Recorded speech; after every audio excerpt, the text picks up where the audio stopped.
Greetings, dear ones. I'm Kryon of Magnetic Service.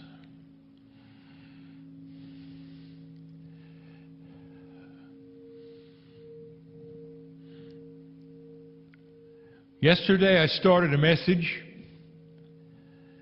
I would like to repeat a portion of it and expand it. It has to do with the eternal question that stands above anything that has been taught this day. It's a beautiful question, and it's one that you don't ask enough.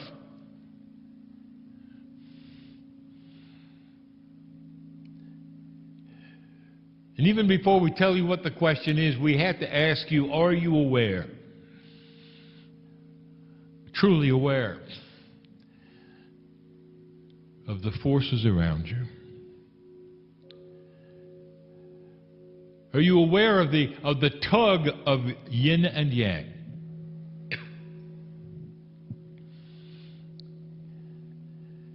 Why is it, light worker, that it seems that you've been pushing a boulder uphill so much of your life, and especially lately? It goes beyond any of the channeling that we have given you. In the past 2 years, we've told you so many things about the shift that is going on. We've given you information about the recalibration and what it's like to tune to another station, so to speak. We talked to the healers, the meditators, the channelers. And we've told all of them that the energy that they've been used to is no longer going to happen. We've told you just lately there is no such thing as returning to the way it was. A week ago we told you that normal will never be normal. And that each day you may awaken with a parameter you didn't expect, because the new normal, if there is such a thing, will be a road that never ends. Constant change. We told you that the new human being will not just get used to it, they will expect it, because with the change will come new things. And the new things will always be better than the day before. Now that's a metaphor. When we say the day before, we may mean the year before, the generation before, even the lifetime before, but things will move off the peg of normalcy. I've given you all of the information about the timeline of human history and where it's going and where you've come from. We told you that Kryon is here because of what you did. There are so many who ask, who is Kryon? And that is the most difficult thing I can ever answer. Because you don't even see who I am. You don't see you and me, do you? You relate to the messages, you sit perhaps and you feel the love, but you don't look and see that there is a creative source that I represent that you're in. You don't see you and me because you isolate and you separate, you put names on things, faces on things, personalities on things, and you keep them separate. Human nature wants to follow a leader. If they're important, you just love to surround them. The old paradigms of management, somebody's always in charge. What if I told you that none of these paradigms are going to exist in the future? What if I told you there's no channeling in the future? What if I told you you reach a consciousness state where all of you don't think alike, but you know alike. You know what to do. Can you imagine a factory where every single worker always knew what to do without direction or management? Do you realize that might be possible if they were all hooked together in a way of all-knowing? Oh, they keep their personalities, and they'd all be different and unique, but they'd all know together. What about a planet that all knows together? That you don't kill each other. That sees the God inside everyone else. Who gets along. Now, we've told you these many things, and yet we really haven't visited the main point lately. And so it's time to revisit, dear ones. Really revisit the core to everything. I don't want you to lose track of this. Who are you? I mean the big who. We talk about all manner of attributes. Sometimes synchronicity, sometimes co-creation, sometimes meditation. They're attributes of the human being. They're part of the soul group and the human group, the Gaia group. But the one that is missing, that we really haven't discussed and talked about, not that much, is one that cannot be explained. It's who are you? The big who. How would you describe, dear ones, the higher self? And what is it to you?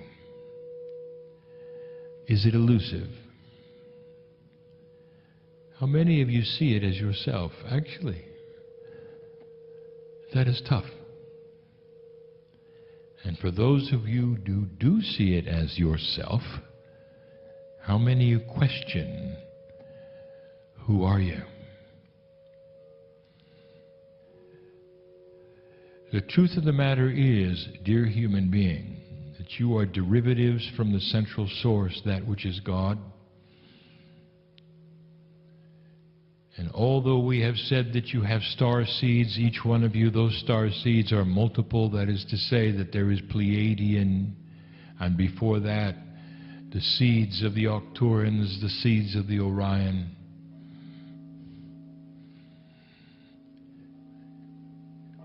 So much of it collected and held, protected by the Ashtar.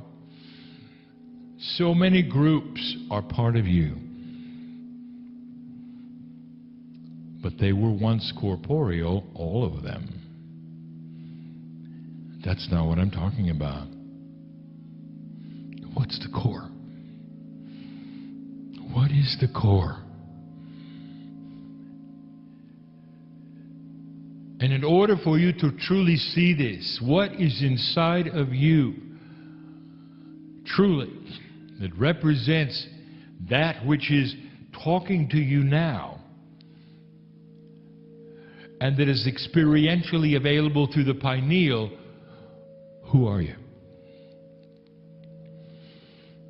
And we go right back to this. When we first started talking to you, the channeling in the beginning, we used things that were metaphors and yet they were not. We started talking to you about the physics of love. There's an energy on the planet that you cannot deny exists, which has no explanation, which has no rules, but it is packed with emotion. And it's love. Mother, that First time you see the child, you hold it to your chest. Come right out of your body. The umbilical has been cut. And if you're lucky, the child looks in your eyes. And there's the connection. And the connection is forever. Can you deny the emotions that are there? And how do you think about that child, that baby right now? Do you realize that that cord is never cut? How do you explain that, physicist?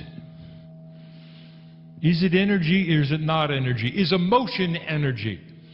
Is something that is forever dismissed by humanity as just an emotion? Or could there be physics behind it? And if there could be, what is it? 20 years ago, we said this to you. 20 years. That the space between the nucleus and the electron haze of atomic structure was filled with the physics of love. And there were some who thought, oh, how sweet that is. Kryon makes our heart flutter when we think of these things. There was no heart flutter involved. It's physics. And this is what we want you to understand. Where are you from? What is home? And what is that connection? And who are you? And now it's time to revisit that which you need to hear.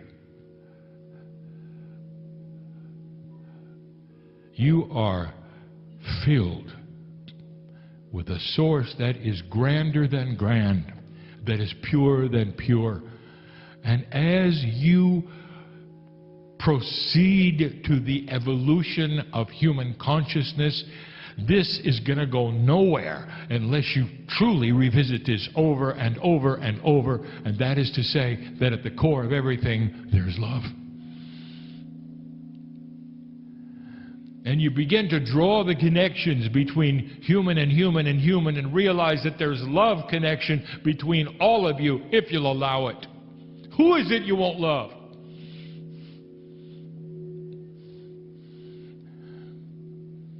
We better think about that.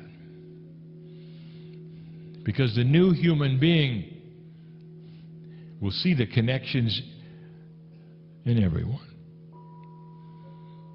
The ability to love the unlovable is simply evolution. Conscious evolution, spiritual evolution. It brings the earth together in a way you don't expect. When you can look at someone else, no matter what they're doing,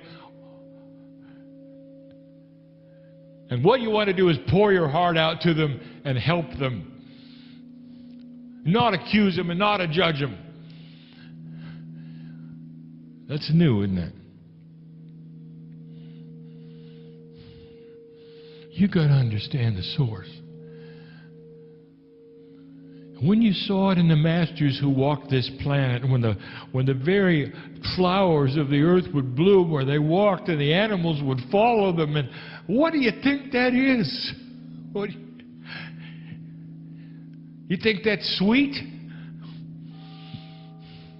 Or do you think there might be something there that's beyond understanding, that you can measure, that's the physics of the creative source, and it's in you? The higher your DNA operates, the more love will be in the cells of your body, and that's the love of the Creator.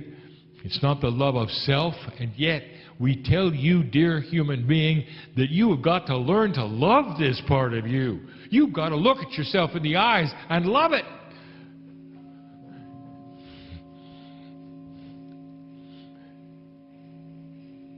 The whole process that we have been talking about for 25 years of consciousness changing that which is in your body has an extra complement, and you should know what it is. You've got to love yourself in the process and mean it.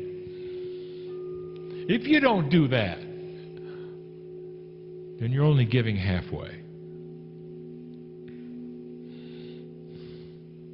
It's hard.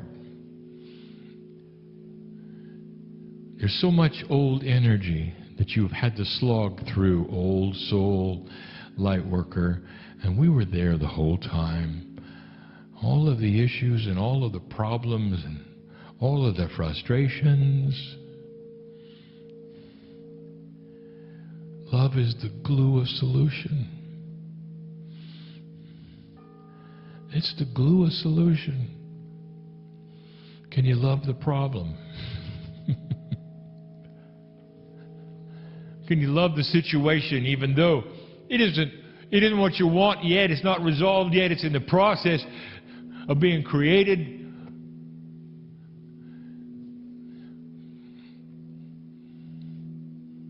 But human beings have a tendency to do cause and effect, and anything between is not acceptable. You can't even see yourself evolving. If you don't have the final solution, therefore you don't have any solution, not understanding the beauty of what you have. None of you are home, dear ones. None of you are home. You're on earth. You're working. Do you know that? You realize that, don't you?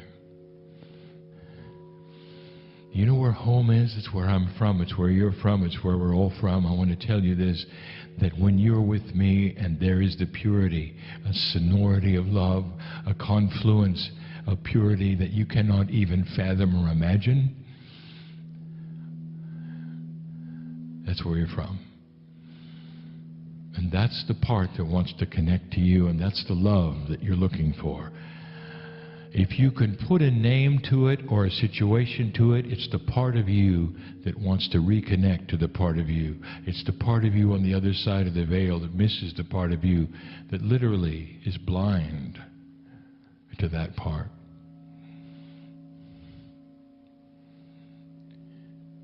You have awakened to the possibility that there's more to you than meets the eye, and so many have not. They look around, they don't believe it. They just want to see what they want to see and move on, and they're pleased with it, and there's no judgment of any of them. But the old soul awakens to what they remember, and that is that in you there is the Creator. If I could tell you about home, you wonder why you ever leave. And you do. At the wind of birth, when parts of you split out and come to this planet, I will tell you what the rest of you does. It sits there and waits for you to connect. Did you know that? Can you imagine, we've said it before, can you imagine being split from your loved ones? And not knowing if you'll ever hear from them again, and yet the veil is paper thin for you. You can see them walking around and you're always saying, look at me, look this way, maybe you'll glimpse me. And they never do. But when some of them do, you know what that connection feels like? I'm talking to those of you right now who have felt this. You've awakened to the point where you've looked up and we're there. The hand comes down and says, what took you so long? That's home talking to you. The big H. It's where you belong. It's where you always have been. Eons before this galaxy was ever here. Through other universes, the creative source has existed and you've been part of it. You're old. And at the same time, you're new, because time is in a circle. Never ends. Never ends. The circle has no beginning or an end, and that's who you always have been. That's home. Love is pure. Then you can believe. Without any judgment and agendas. So pure. It's what you always wanted it to be. It's what you dream it should be. That's who you are. That's the who. I want to revisit this because you really need to understand that there's something going on here where you need to revisit the core. The energy of God that you want to touch is you. You are part of this so supremely. And if you don't go there and you don't understand it and you want to assign it to a higher power that is not you, you'll never make the connection. And it's so important that you make the connection, and I'll tell you why.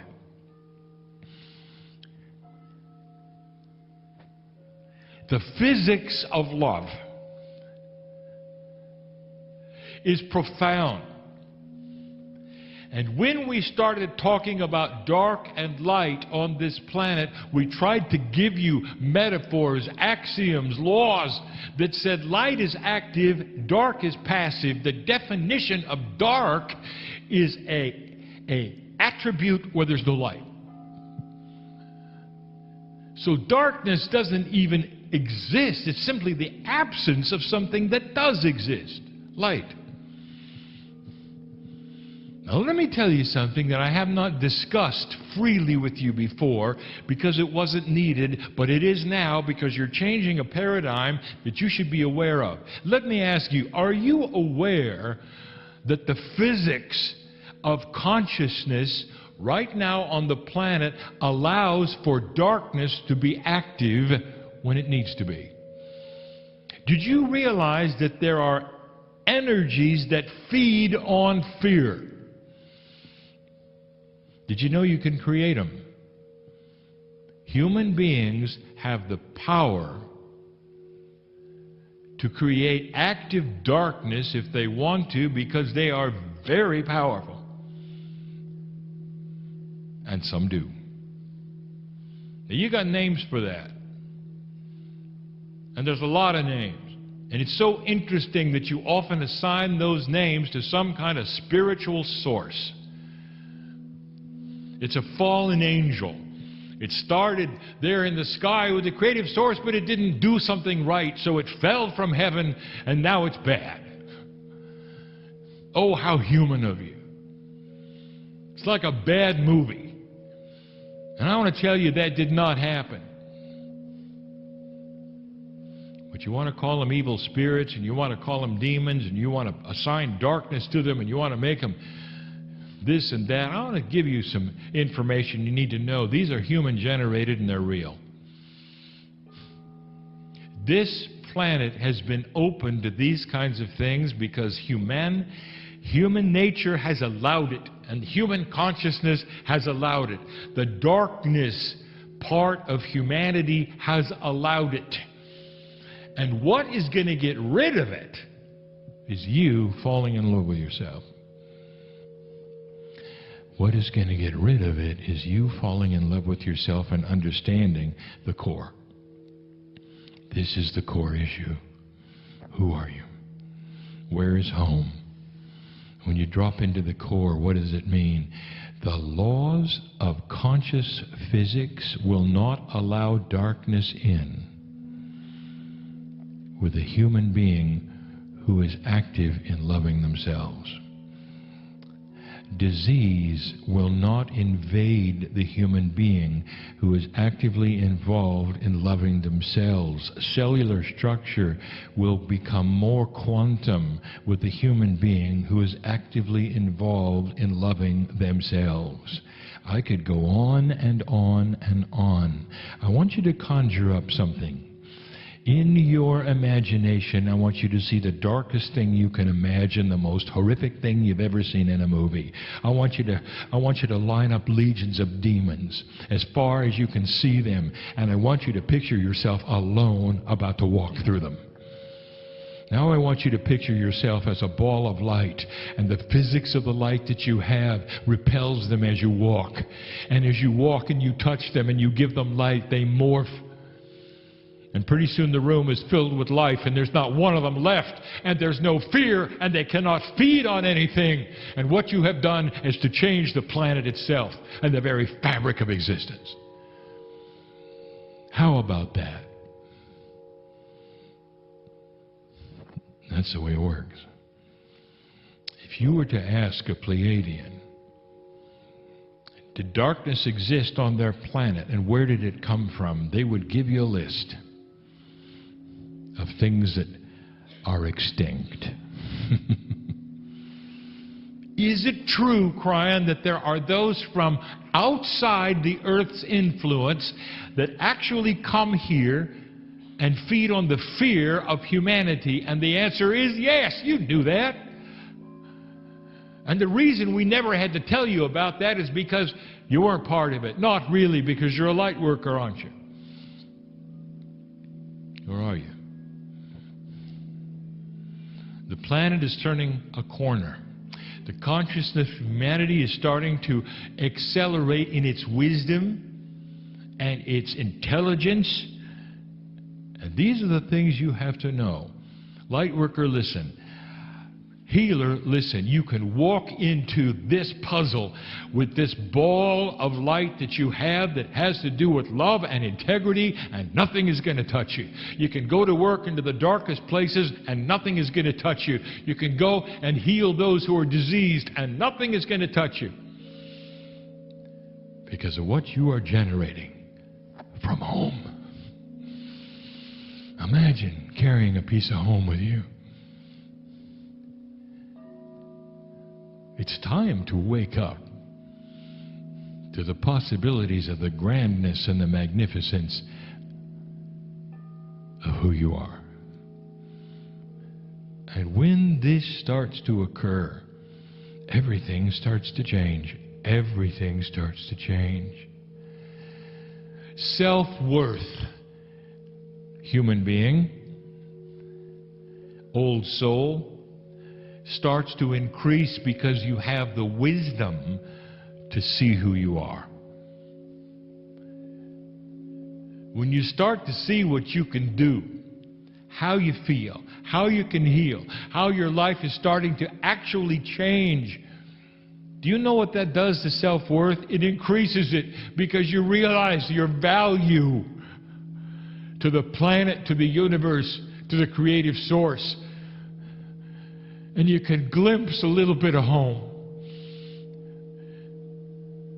I want to close this by asking you,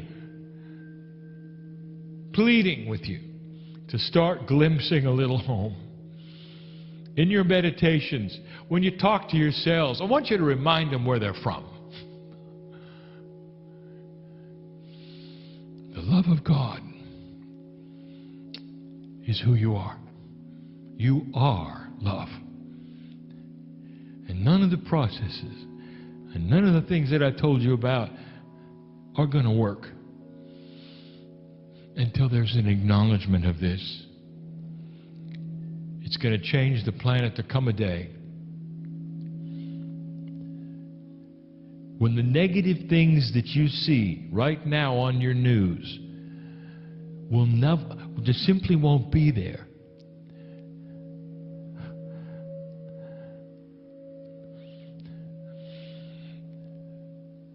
Hundreds of years have taken place since you had marauding armies of conquerors and clashing with swords and shields and all of those things. You don't expect to turn on the news and see that that's coming, do you? Will there come a day when you turn on the news and you won't expect what you see today either? It'll be that different. It'll be that different. The idea of humans killing each other on purpose for effect will be barbaric. You won't even see it as human.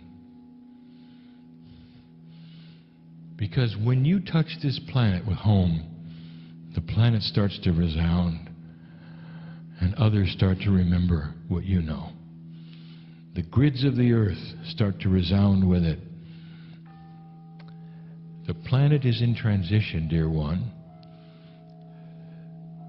I want you to be an active part of the transition, old soul, and I want you to start loving yourself, and this is the message of the day.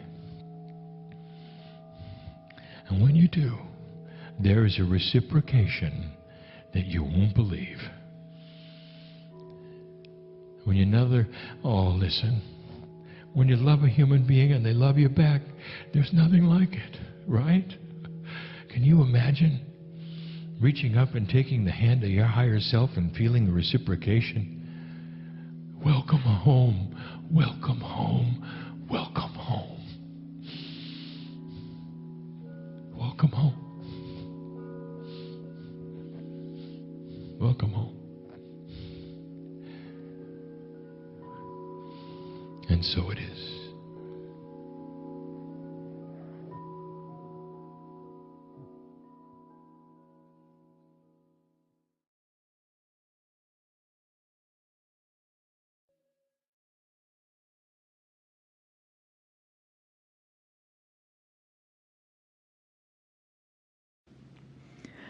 For many of you, this is your first pineal tone choir experience, while for others, you have participated in every choir.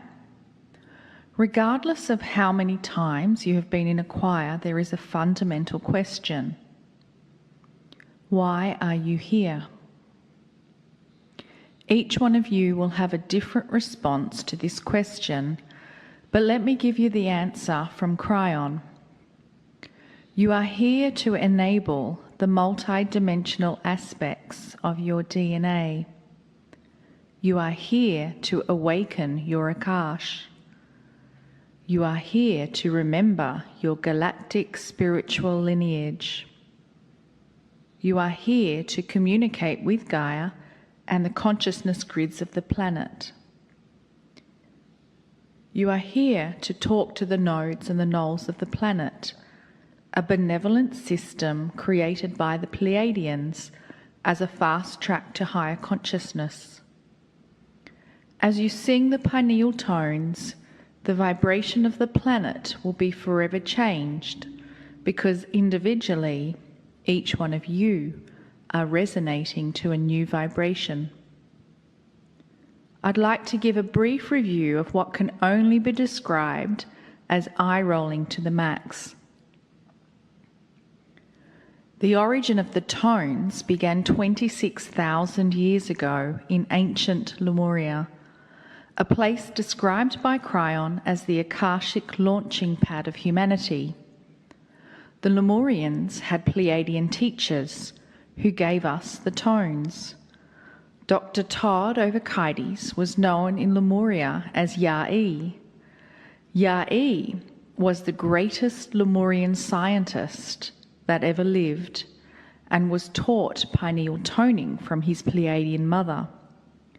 Since 2012, Ya'i has gathered many souls from across the world to sing the tones. The choirs have taken place at significant sites that hold the time capsules of the Pleiadians. The result is a release of quantum information onto the consciousness grids, which are then broadcasted to humanity. Through free choice, humanity can access this transmission of benevolent energy and information. We are in a special place. We sit in the shadow of Mont Blanc. Mont Blanc has been identified as one of the 12 major nodes of the planet. The mountain has been waiting for you. The time capsule that was placed here over 200,000 years ago is ready to receive your communication. You are in the right place at the right time. Let the singing of the tones begin. Greetings, dear ones. I'm Kryon of Magnetic Service. The group in the room sits almost in the shadow of the Pleiadian node called Mont Blanc. And it's not an accident. The lineage of what is happening here is literally 200,000 years old. Well, that's when the nodes and the nulls were set up. Dear ones, if you're listening to this and not in the room, there'll be a tendency for you to turn it off. Perhaps to roll your eyes and think these poor, foolish, esoteric folks have bought into this nonsense. And I want to address that. The channeling today will be filled with reality shifting. Information about physics, which is appropriate since what this is as a node is physics. There'll be instructions for Yah-E. There'll be information about the null that matches the node and about what you're doing here. The reality that you have, esoteric one, dear old soul, is different from many.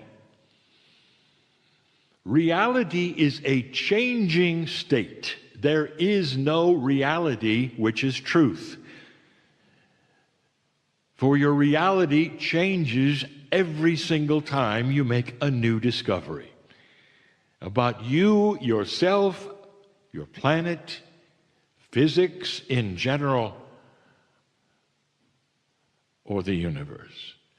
It's a moving target. And right now, dear ones, you have moved beyond where most people are. I would like to tell you about the choir.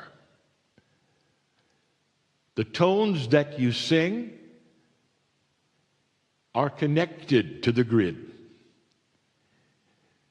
They are not necessarily heard by the mountain. They are connected to the grid. There is an association, a relationship between the parts of everything. It is transmitted through your intent and consciousness to all of the nodes and the nulls on the planet, not just the one that you sit next to.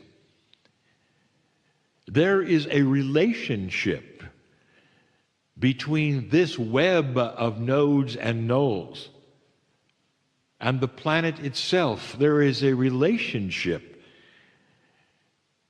that is a multidimensional one between these nodes and nulls and another planetary system which set them up. There is a relationship between that planetary system and others like it. There is a relationship to the galaxy. What you do here is known by those you cannot conceive of, beyond distances that you will believe. High esoteric thinking and belief and the consciousness of the love of God have brought you to this place this day. You are the only group on the planet that is actively pursuing the integrity of the consciousness of these, the nodes and the nulls. The tones that are developed and given are directly from Yah-E, who has a relationship with those who set them up. That is who you are. Dear ones, I want to talk to the scientist for a moment. The one who would roll their eyes and say, this is nonsense and it cannot be, and aren't they stupid and foolish? I want to talk to you for a moment. Come with me for that meeting some time ago, filled with scientists and doctors who attended a meeting where something was given them, where they laughed out loud, and afterward they had a few drinks and laughed some more, thinking how misunderstood and crazy it was to hear things like there were invisible, teeny-weeny things that carried disease. They were foolish, those who thought that. And then, of course, they changed their tune when they discovered germs. Germs changed the reality, invisible, disease-carrying. And the smartest of the smart laughed and laughed and laughed.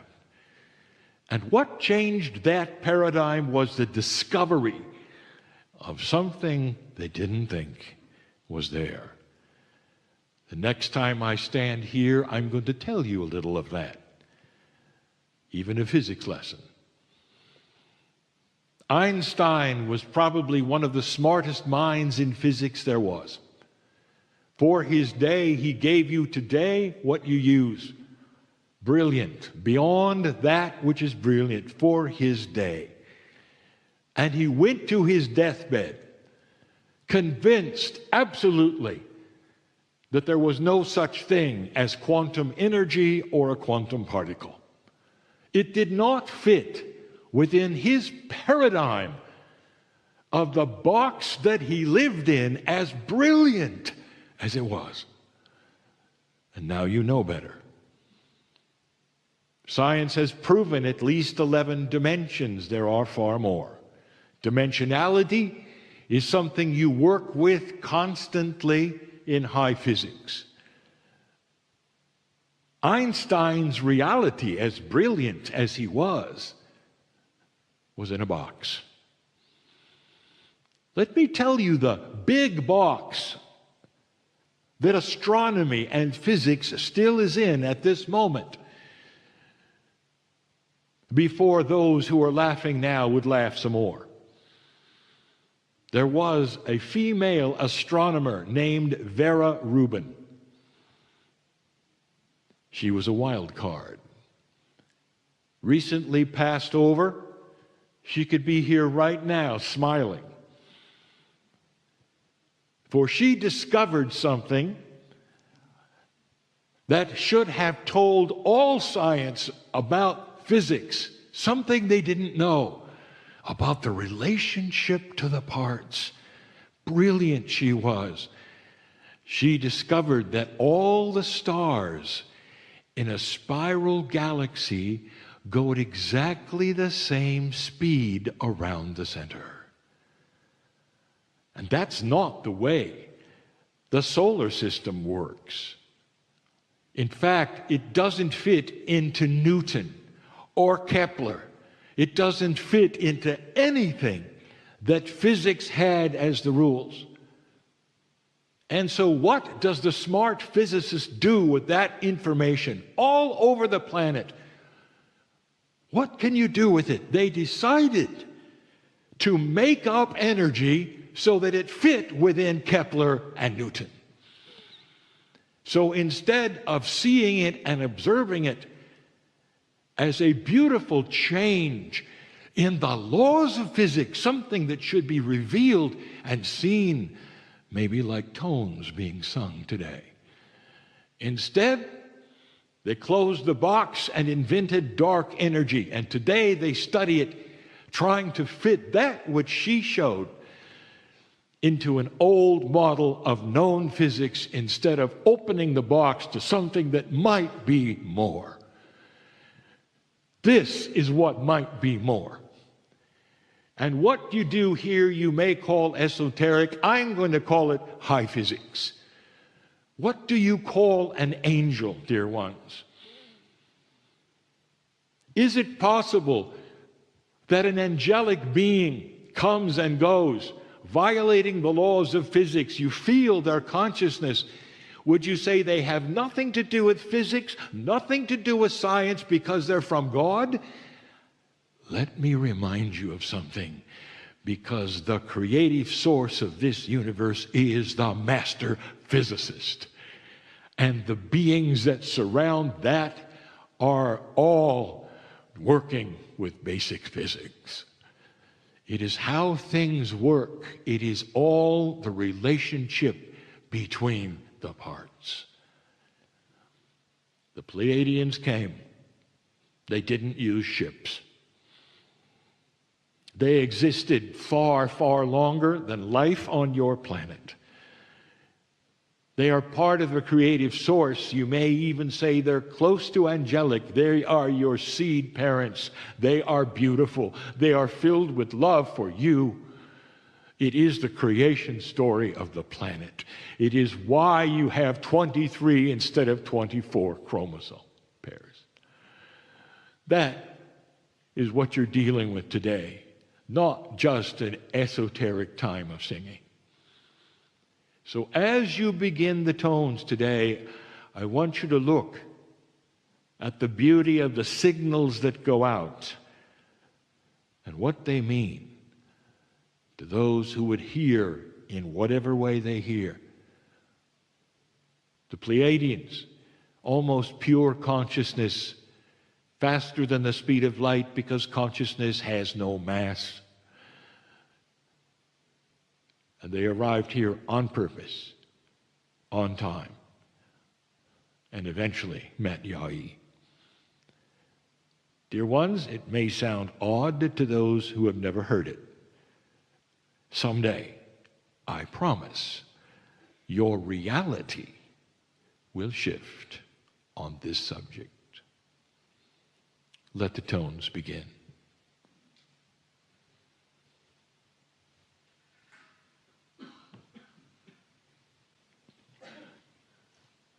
This is message number 2.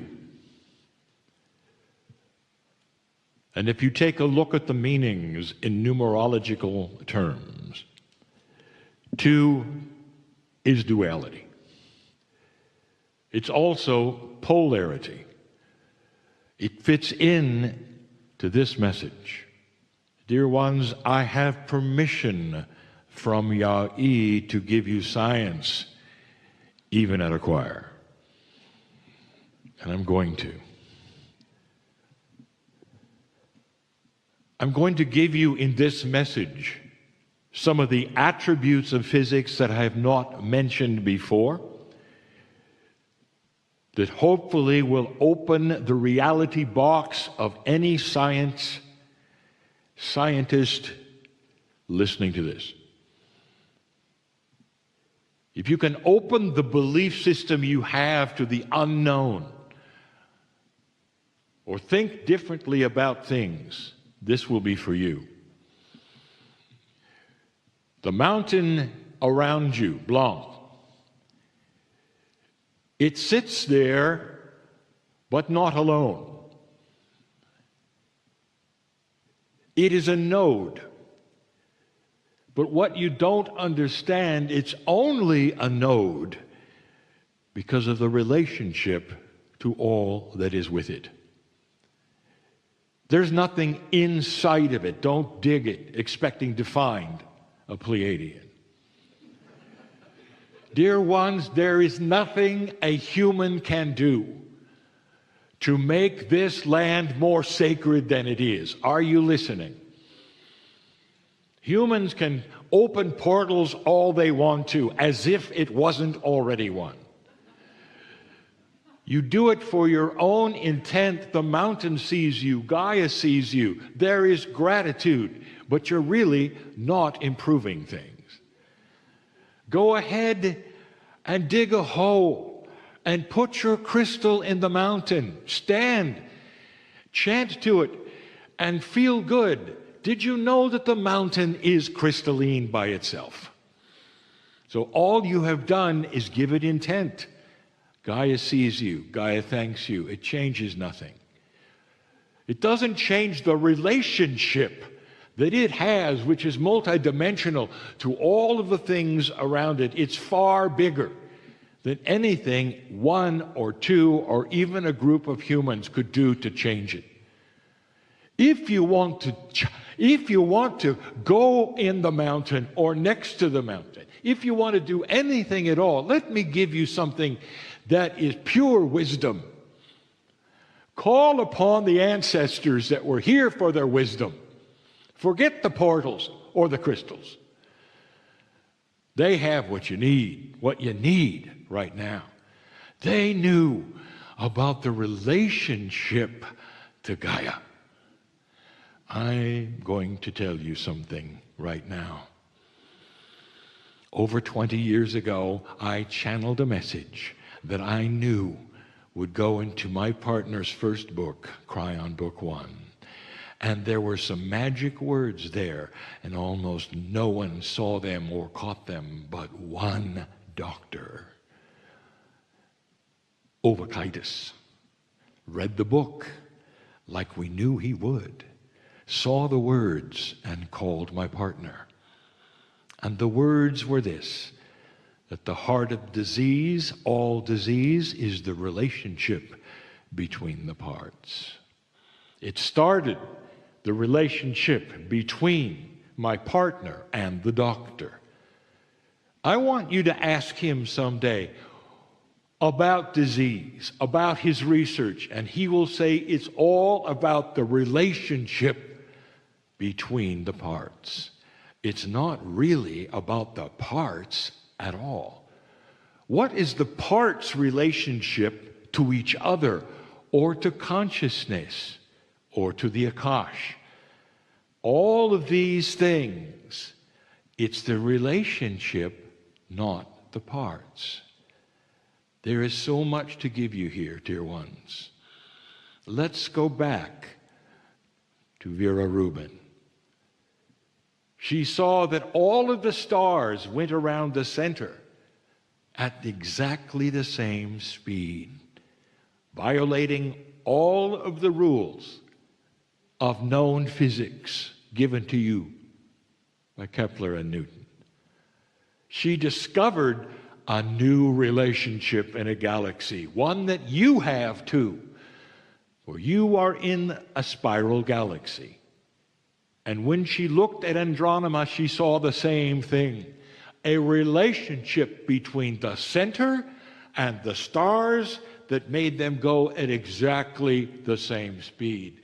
That is new physics, and it was never seen as anything but a mystery.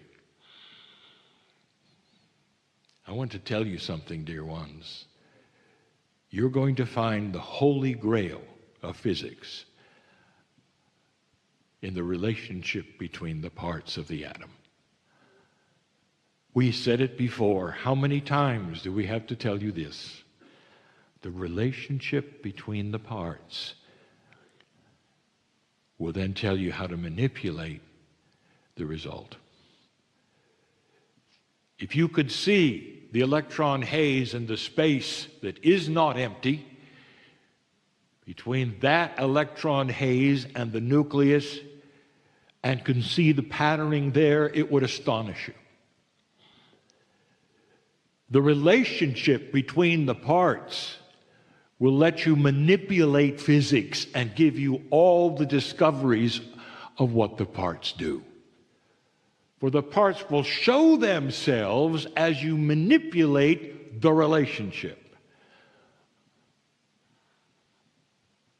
Not far from here, there's a grand worldwide experiment, the largest physics experiment ever. And what they have done in the depths of their desire to find the truth is to totally discount the relationship. And in order to make the experiment work, the first thing they do to the atom is destroy the relationship. They take the electrons away, the relationship is gone, all that used to be there is missing. They even know that the electrons create magnetism in their own way. They don't care, they take them away. And they take a part they want to examine because it is steerable with magnetics. And then they enhance the size of the part so they can see it better, not understanding that it is not a normal part anymore. It's simply one that is bigger so they can see it. Then they smash it into other parts to see what's left, hoping they'll get smaller and smaller parts. Dear ones, they will. There is no limit to small, which they will discover. But in the end, they will only have parts. Dear ones, I want to tell you something. The master mechanic of this planet, who knows cars and automobiles, can put any car together on the planet without a manual if he has the parts in front of him. He knows the relationship between the parts. A master plumber is not about pipes. It's about the relationship of pressures to pipes, to waters. Pipes are just parts. The big experiment, not far from here, would be almost like this. There is a mystery how a bee flies. Bees are too heavy, it would seem, to fly as well as they do. Imagine a group of scientists saying, we must discover how a bee flies. And so the first thing they will do is tear the wings off the bee. Then they will cut the bee up to find a part that is most promising. Then they will enhance that part in an abnormal way and crush it with other parts to see what's left. They will never understand how the bee flies. You must study physics as it exists. You must understand that the relationship within one atom is the whole story. The relationship between the parts is the magic. The parts are simply mortar and brick. You will see many parts do many things, but until you understand the relationship between them, you will have nothing. Some of you sit there and you're beginning to feel the relationship you might have, not to the mountain, but to the galaxy, because you are literally tickling the relationship of atomic structure in ways that you are unaware of, that speak so far away, beyond the speed of light, because you are actually manipulating physics, not even knowing it, with consciousness that's connected to everything. I'll be back.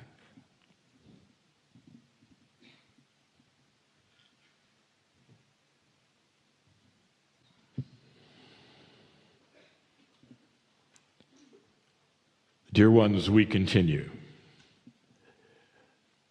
I want to make this a history lesson projected into the future.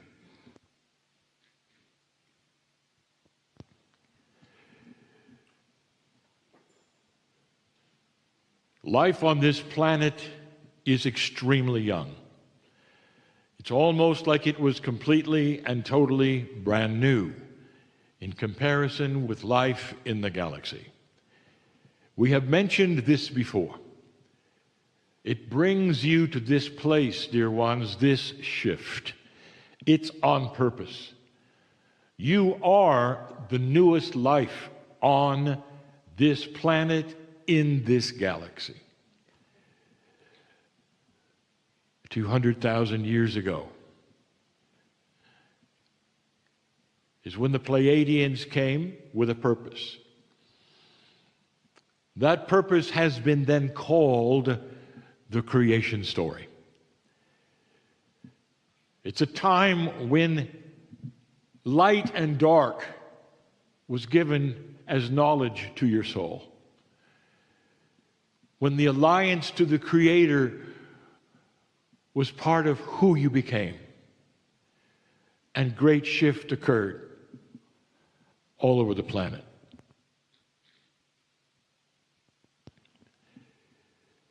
It took 100,000 years to even begin the process because of something we have discussed before.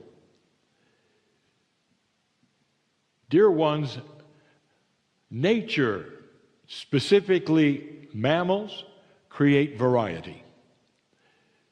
And humans were no exception. There were more than 20 kinds of humans. that had to be then culled down to one. Through biologic reference physics, that took place 100,000 years. And now you have one kind of human to deal with. You might question that, and you would say, really, is that truly what took place? This particular phenomenon has been noticed by biologists, archaeologists, even notated in one of your prestigious magazines in the year 2000, asking the question on the front cover. There were at least 17 kinds of human beings 100,000 years ago, and only one now. It is counterintuitive to the way nature works. It was on purpose, so that it would deal with one kind of human, one kind of soul. It took another 100,000, dear ones, to bring you to where you are. In those years, in the beginning years, the ancients started to see something in the skies that was something that led them to prophecy and science. The stars is all they had to look at. They built observatories, and they started to notice that the earth goes around the sun. Long before Galileo gave that to the planet, the ancients knew that. Artifacts have been discovered that are thousands of years old, showing parts of the known solar system. They knew. And they also started tracking something interesting, that the earth did not spin perfectly. It wobbled a little. They were smart, dear ones. They computed trajectories, angles, vectors, and over time what it meant. They knew about the precession of the equinoxes. They figured when the start and the stop of the wobble would take place, and prophecy was developed around it. Thousands of years ago, they knew about 2012, that which is what you now have as the center, the end, and the beginning of the new wobble. They knew of the timing of it. Dear ones, it is etched in the calendars of the Maya, the Toltec, the Aztec. It is written on the Hopi Indian rocks. It is part of the Lakota in the feathered serpent journey. All over the planet, they had seen the same thing. And all over the planet, the prophecy was similar. If you passed this marker that was seen in the skies, humanity would begin to evolve in a way it never had before.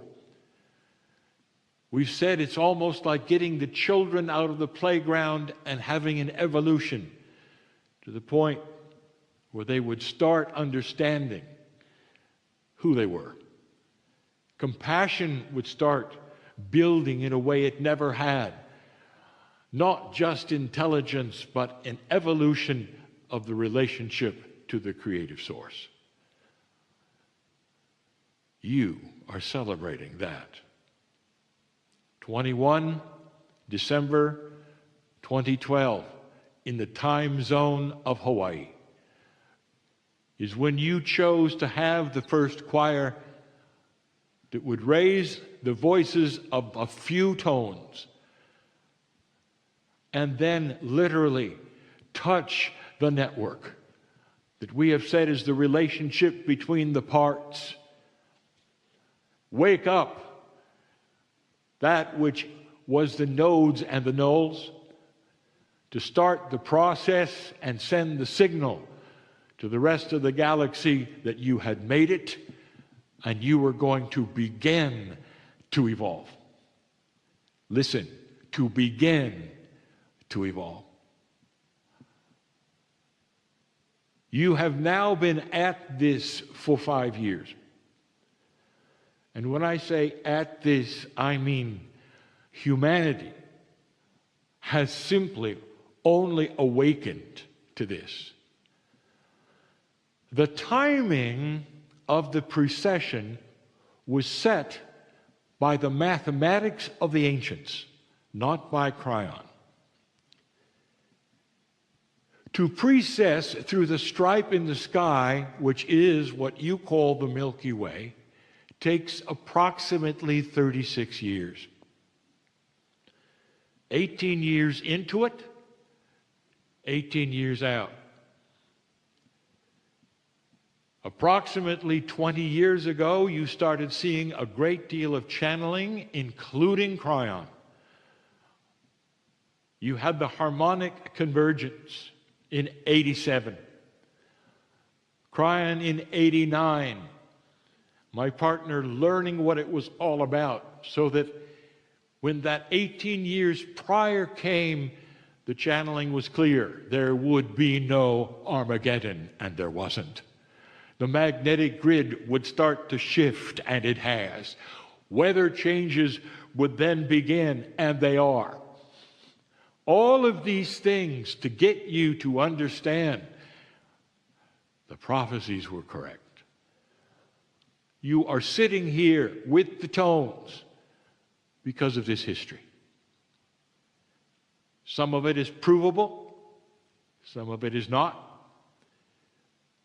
But it connects together in a confluence of coincidences you cannot deny. Ancients who had the same prophecies who didn't know each other about the same thing. And what I want to discuss with you right now in this time frame, dear ones, is patience. You have children. How long does it take for a human child to be birthed and even begin to have that which you would call the wisdom of the adult? Would you say perhaps 20 years? You'd be right. That is human evolution. In the child, the unborn, to that which is a 20-year-old, all form of realizations and awakenings take place. You're very aware of that. Then I want to ask you, why do you then deny that to yourselves in something so grand as the evolution of consciousness on this planet? You're only 5 years old in this precession.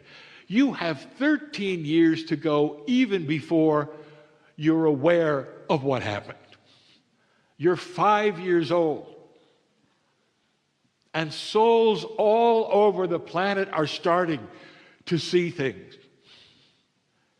They're saying, well, countries are not getting along. There's rhetoric over here. There's danger here. Politics is not what you thought it would be. There are some really awful things happening, and there are refugees, and there are.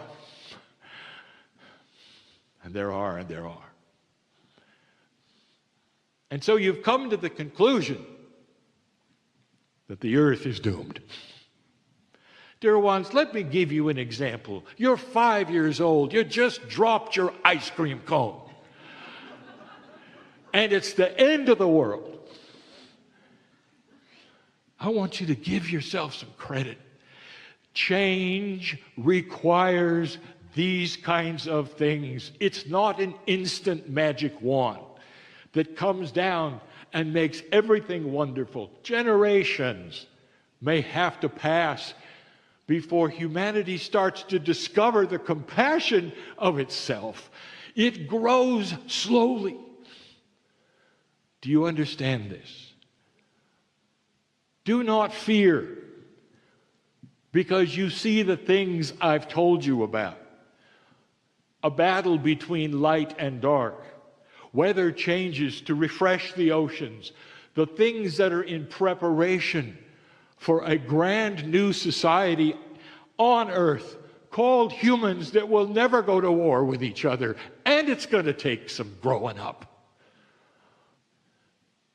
It's a plea for patience. It's a plea for common sense. It's a plea for understanding yourselves, your own process, and the process of your children. Applied to this, something very grand. The 18 years past the precession, you're only 5 into it. It's a beautiful time of reflection, and it starts the change. You're not going to see the results even start to begin for another 13. But you're an old soul, and you figured it out, and you're in this room because of it.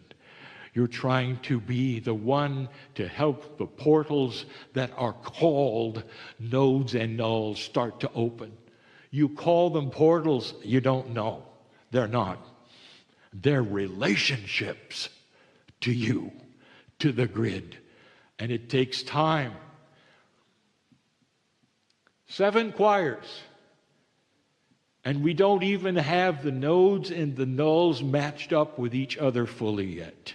These things take time. Do not despair. Do not decide that the end is near.